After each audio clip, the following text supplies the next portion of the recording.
O Barão Augusto Cavalcanti era o tipo de homem que a região inteira conhecia pelo nome e que ninguém procurava sem ter um bom motivo. Naquela manhã, ele foi até o celeiro como sempre fazia. Ronda de rotina. Nada de especial. O que ele encontrou lá dentro mudou tudo.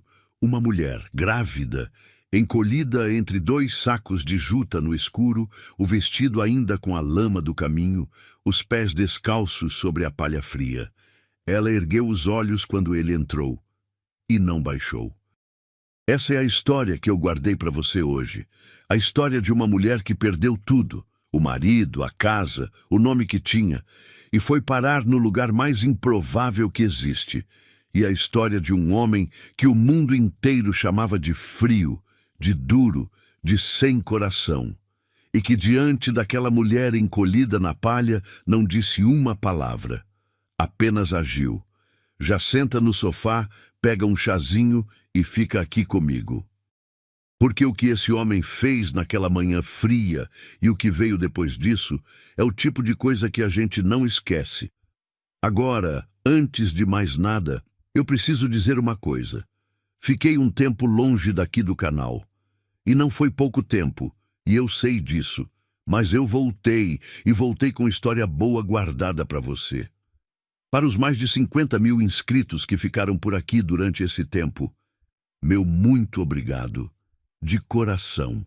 Essa fidelidade eu nunca vou esquecer. E para quem chegou agora, bem-vindo. Fico feliz que você tenha encontrado esse canal.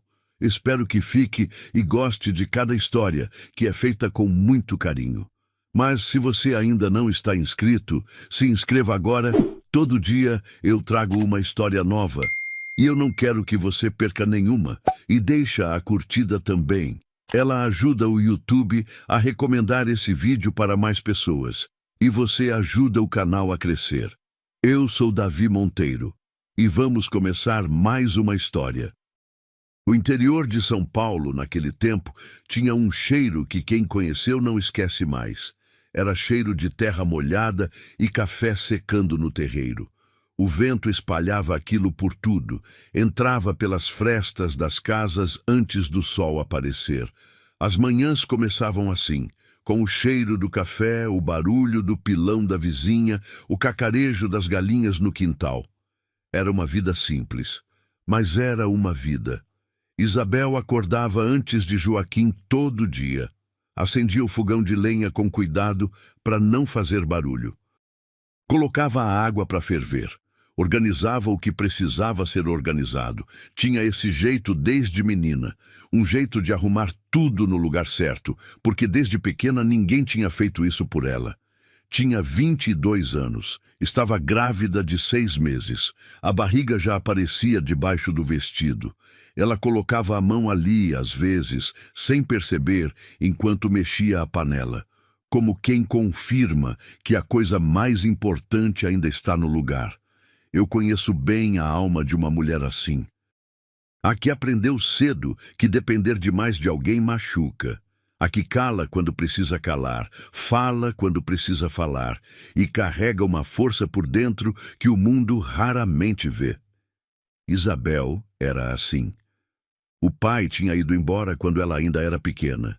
Sumiu do jeito que alguns homens somem, sem aviso, sem carta, sem explicação. A mãe não chorou na frente dela, trabalhou, costurou para fora, lavou roupa para as famílias da cidade, criou a filha sozinha. Isabel cresceu olhando para aquela mulher e tomando uma decisão.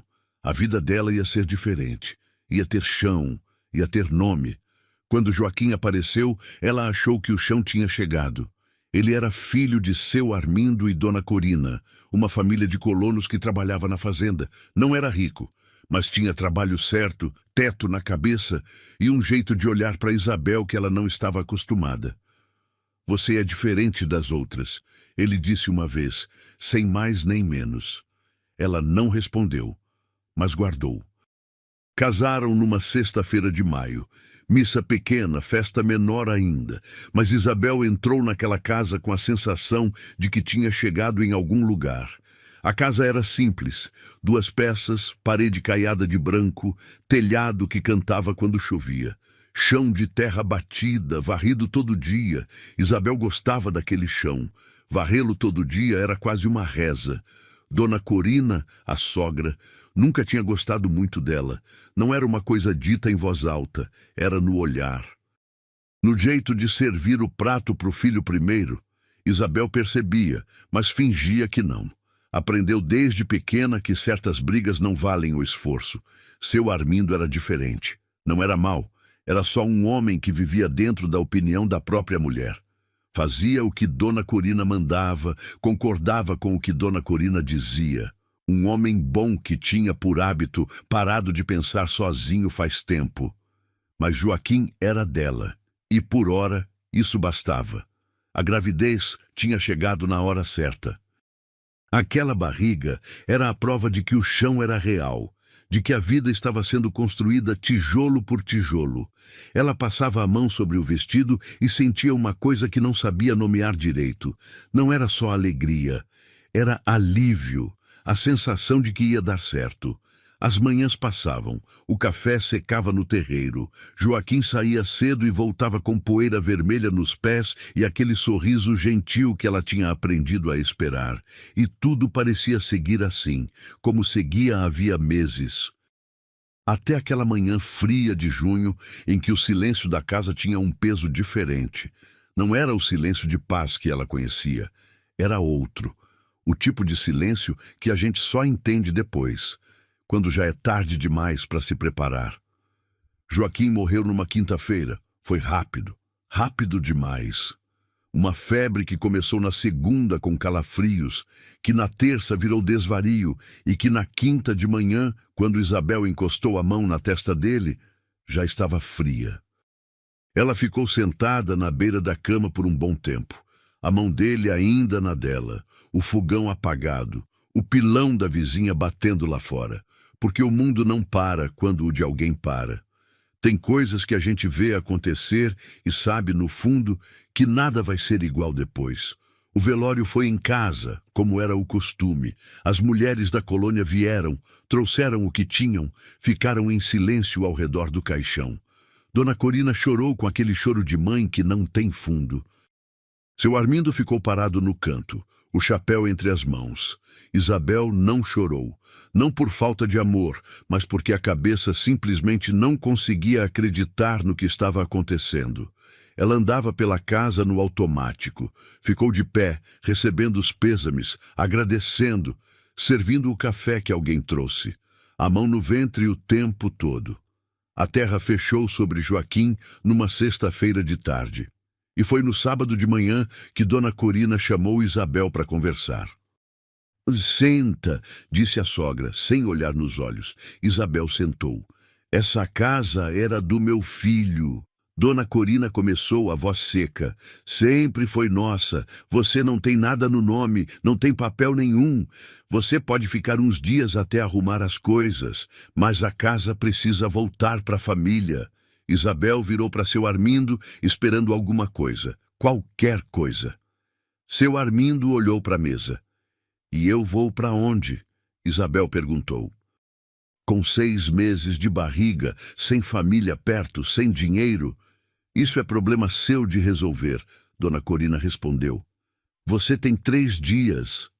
Isabel saiu do cômodo, foi para o quarto, fechou a porta com cuidado, sem bater, porque não ia dar à sogra a satisfação de ver que tinha a machucado, e sentou na beira da cama.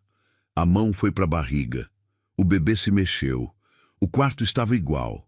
A janela, o chão varrido, o travesseiro do lado de Joaquim, que ela ainda não tinha conseguido mover. Igual em tudo. Mas diferente, porque o que muda quando uma pessoa vai embora não é o lugar, é o ar. 3 dias. Sem dinheiro, sem família perto, com a barriga pesando. A única saída que ela via era uma prima distante que morava na cidade. A prima generosa, que vivia a 1,5 léguas pelo atalho da beira do rio. Não eram chegadas, mas era sangue. E sangue, Isabel sabia, é o que resta quando tudo o mais acaba. Ela não sabia se a porta ia abrir, mas era o único nome que tinha. Na manhã do terceiro dia, antes do sol aparecer, Isabel arrumou a trouxa, um vestido, a roupa de baixo, o lenço da mãe e uma fita de cetim que Joaquim tinha comprado numa feira, sem razão nenhuma, só porque achou bonito, tudo num pano de linho atado nos quatro cantos.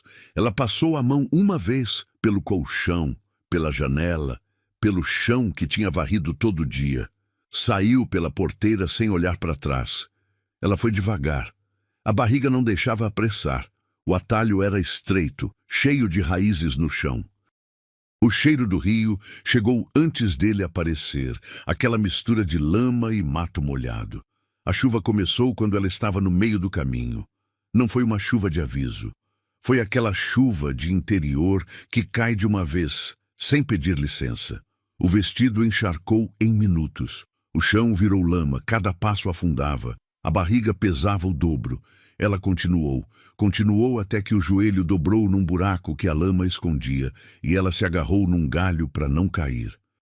Ficou ali parada, os pés na lama, a chuva descendo pela nuca, e fez uma conta que não queria fazer. Ainda tinha 1 hora de caminho. Estava escurecendo, e as forças já não eram as que tinham saído de casa. Ela não ia chegar. Não naquela noite. Foi quando viu as luzes, longe pelo lado esquerdo, os contornos de um telhado grande, uma tulha, um terreiro vasto. E num canto, separado da construção principal, uma estrutura menor. Uma porta de madeira entreaberta, escuro por dentro, mas era abrigo. Ela não sabia de quem era aquela fazenda. Não havia tempo para pensar nisso. Empurrou a porta com um ombro e entrou. O cheiro tomou a garganta. Milho seco, palha úmida, terra batida. Ela procurou no escuro com as mãos até encontrar 2 sacos de juta num canto e se encolheu ali. A palha era áspera. O frio entrava pelo telhado. Lá fora, a chuva continuava. Ela colocou a mão na barriga. O bebê se mexeu. Tá bom, ela disse baixinho. Tá bom. De manhã cedo, foi o capataz quem a encontrou. Ele abriu a porta para buscar um saco de milho e parou. Mulher grávida, encolhida no canto, o vestido com marca de lama, os olhos abertos e alertos. O capataz deu um passo atrás. Chamou 2 peões. Os 3 ficaram parados na entrada, olhando para ela sem saber o que fazer. Isabel olhou de volta sem baixar a cabeça. O mais velho, um homem de cabelo branco de uns 60 anos, falou primeiro. Qual o seu nome? Isabel. De onde você veio? Da colônia do seu Armindo. Você sabe de quem é essa fazenda? Não sei.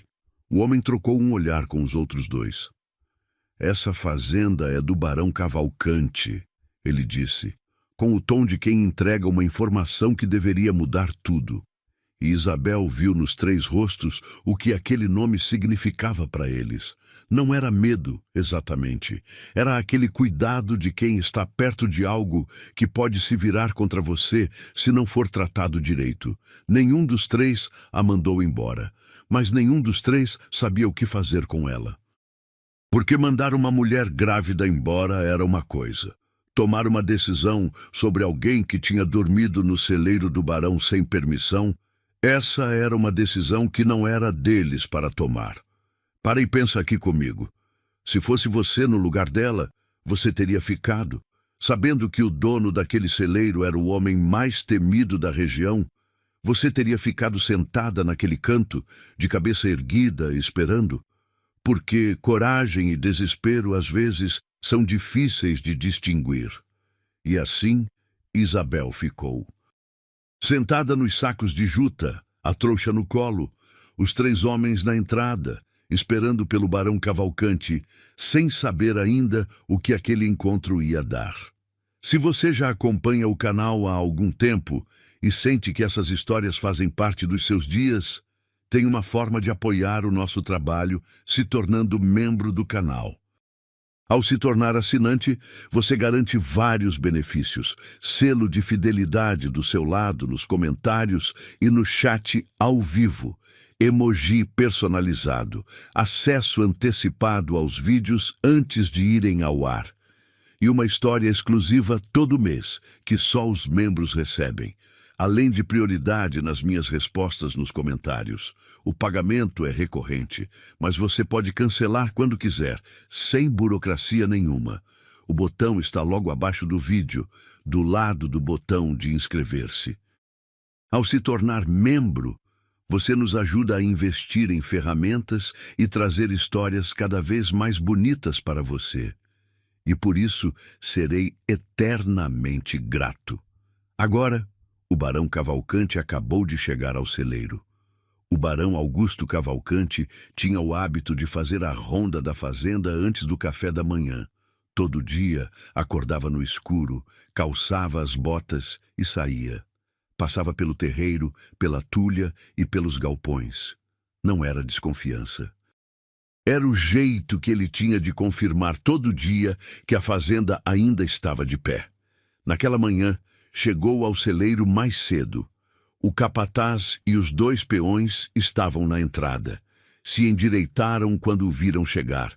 O capataz começou a explicar antes mesmo de ser perguntado. A mulher grávida, a trouxa, a lama no vestido.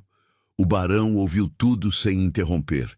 Depois fez um gesto com a cabeça, o tipo que dispensa sem precisar de palavra, e entrou no celeiro. Isabel estava nos sacos de juta onde tinha passado a noite. Cabelo solto e úmido, vestido com marca de lama, a trouxa no colo. Quando ele entrou, ela ergueu os olhos e não os abaixou. O barão era alto, ombros largos, cabelo grisalho nas têmporas. O rosto fechado, de homem que aprendeu cedo a não mostrar o que pensa. Os olhos escuros e diretos. A maioria das pessoas não aguentava sustentar aquele olhar muito tempo. Isabel sustentou. Ele olhou para ela, olhou para a barriga, voltou para o rosto dela. Depois virou para o capataz na entrada e disse 3 palavras. Prepara o quarto dos fundos. O capataz assentiu e foi, sem perguntas. O barão olhou para Isabel mais uma vez. Aquele olhar que não explicava nada, mas dizia o suficiente. E saiu do celeiro. Ela ficou parada, tentando entender o que tinha acontecido. O quarto dos fundos ficava ao lado da casa que pegava o sol da tarde. Um quarto que cheirava a fechado faz tempo, mas estava limpo. Cama de ferro, lençol dobrado no canto, assoalho varrido. Isabel parou na soleira, entrou devagar, colocou a trouxa na cama e sentou na beirada, com cuidado, como quem ainda não tem certeza se tem direito de estar ali. Logo veio a Benedita, uma mulher miúda de cabelo branco, que tinha o jeito de quem já viu tanta coisa que nada mais a surpreendia. Trouxe uma bacia com água morna, um pano limpo e um prato com broa de milho e café. O barão mandou trazer o almoço aqui mais tarde. Benedita disse, descansa, e saiu. Isabel olhou para a porta fechada. A notícia correu pela fazenda antes do meio-dia. O barão tinha abrigado uma mulher grávida desconhecida, dado a ela o quarto dos fundos, mandado a Benedita servir. Os comentários foram o que os comentários do interior sempre são, rápidos, cheios de detalhe inventado e espalhados antes que alguém pudesse parar. Chegou aos ouvidos de Isabel pelo fim da tarde. Ela estava perto da janela quando ouviu 2 mulheres do lado de fora da parede. Tinham vindo buscar uma encomenda com a Benedita e não sabiam que a janela estava entreaberta. O barão e a moça, uma delas começou. A outra riu. Aquela risada curta de quem acha que entendeu tudo. Elas foram embora. Isabel ficou quieta depois disso. A gratidão e o orgulho são sentimentos que não andam bem juntos. Ela tinha os 2, pesando em lados opostos. O barão não tinha pedido nada. Não tinha dito nada além das 3 palavras secas, mas o mundo já tinha construído a história que queria construir. Ela pensou em ir embora. Era um pensamento honesto. Ela tinha passado a vida tentando não dever nada a ninguém. E agora estava num quarto de um homem que não conhecia, com a reputação dele já sendo discutida por causa dela. Ficou olhando para a janela. A luz do entardecer pintava o terreiro de laranja. Os cafeeiros brilhavam. Ela ficou. Mas a decisão tinha a fragilidade das coisas que a gente segura só enquanto consegue ignorar o barulho do mundo. E o barulho, naquela fazenda, estava só começando. Eles chegaram numa manhã de terça-feira. Isabel soube antes de ver, pelo barulho diferente no pátio, pelo jeito que as vozes dos empregados mudaram lá fora. A voz de Dona Corina chegou antes do rosto. Ela estava no alpendre falando com o capataz, aquela voz de mulher que não pergunta, que declara. Isabel não precisou abrir a janela. As palavras vinham claras pelo corredor. Quero falar com o barão. Essa moça saiu da nossa casa com pertences que não eram dela. O marido morreu sem deixar nada para ela e ela não é o tipo de pessoa com quem o barão devia se envolver. Seu Armindo ficou quieto ao lado, como sempre. O barão recebeu os dois na sala de visitas. Isabel ficou no quarto, ouvindo o silêncio que veio depois. A conversa acontecia longe demais para entender, mas perto demais para ignorar. A reunião durou menos de 20 minutos. A porteira do pátio fechou. Silêncio. Isabel foi até a cama e começou a dobrar o vestido da trouxa. Não era raiva, era clareza. O mundo não ia enxergar a situação do jeito que era. Ia enxergar o que queria. E a única coisa que ela podia fazer era ir embora antes que o estrago crescesse. Tem uma solidão que só quem já esteve nesse lugar entende. Foi quando dobrava o lenço da mãe que a gaveta do aparador chamou a atenção. Ela não tinha mexido ali nos 3 dias, mas a gaveta estava entreaberta. Ela foi fechar e viu. Era uma foto pequena, daquele tipo que se tirava em estúdio nas cidades maiores. O barão mais jovem, sem o grisalho, e ao lado dele uma mulher grávida. Ele estava com a mão no encosto da cadeira atrás dela. Nenhum dos dois sorria. Não era costume da época. Mas havia alguma coisa na posição dele que dizia mais do que o rosto. Isabel ficou olhando. Fechou a gaveta com cuidado. Voltou para a trouxa. Continuou dobrando as roupas. A tarde foi fechando. Ela amarrou o pano nos 4 cantos. Colocou na beira da cama. Mas não foi. Disse para si mesma que era tarde, que o atalho com aquela barriga precisava de luz boa. Era uma verdade pela metade. A outra metade era que as pernas não tinham ido. Alguma coisa entre os pés e a porta não tinha fechado o acordo que a cabeça queria. Deitou com o vestido ainda no corpo, a trouxa na beira da cama, pronta. Ficou olhando para o teto no escuro, com o retrato na gaveta a 3 passos dela. A história poderia ter acabado ali, mas não acabou. Ela acordou antes do galo. A trouxa ainda estava na beira da cama, pronta. Isabel se sentou. Colocou os pés no chão frio. Alcançou o pano. Foi quando bateram na porta. Ela abriu. Era o barão, com a lamparina na mão, a luz oscilando. Ele viu a trouxa. Ficou olhando para ela por um tempo. Isabel ergueu os olhos para ele. O mesmo olhar do celeiro, que não pedia nada e não abaixava. O barão entrou, colocou a lamparina no aparador. Ficou de pé, de costas para a gaveta que guardava o retrato. Depois falou. A mulher do retrato se chamava Ana, minha falecida esposa. Ele disse devagar. Casamos novos, como era o costume. Ela estava grávida quando adoeceu. A febre veio numa noite de chuva. O médico estava longe, as estradas intransitáveis. O bebê não chegou a nascer. Os dois se foram juntos. Fez uma pausa. O quarto ficou fechado desde então. Nunca tive coragem de abrir. Ficou em silêncio, como quem entregou um peso e aguarda ver onde vai cair. Isabel não disse nada. Depois, com cuidado, desamarrou um nó da trouxa. Só um. Deixou o pano afrouxar sobre a cama sem tirar nada. Era um gesto pequeno, quase nada. Mas era o único que ela tinha para dizer o que não sabia colocar em palavras. O barão viu. Saiu do quarto sem mais uma palavra. Mas os passos no corredor não foram para o escritório, foram para a frente da casa. para o alpendre. Isabel ouviu o barulho dos cascos no pátio antes do sol aparecer. O barão estava mandando chamar alguém. Eram os Armindo. Eles chegaram antes do meio-dia. Dona Corina na frente, seu Armindo 2 passos atrás. Foram recebidos na sala de visitas como da vez anterior. Mas desta vez, o barão mandou chamar Isabel. Ela entrou com o vestido do dia anterior, o cabelo preso, a barriga na frente, e encontrou os 3 sentados, o barão na cabeceira, os sogros de lado.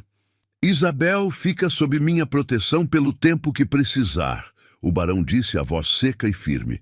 Qualquer acusação de que ela saiu da sua casa com o que não era dela é mentira. Estou dizendo isso aqui, na frente dos 2, para que não haja dúvida depois. Olhou para seu Armindo. Um homem que deixa uma mulher grávida na rua não é o tipo de homem cujo julgamento eu respeito.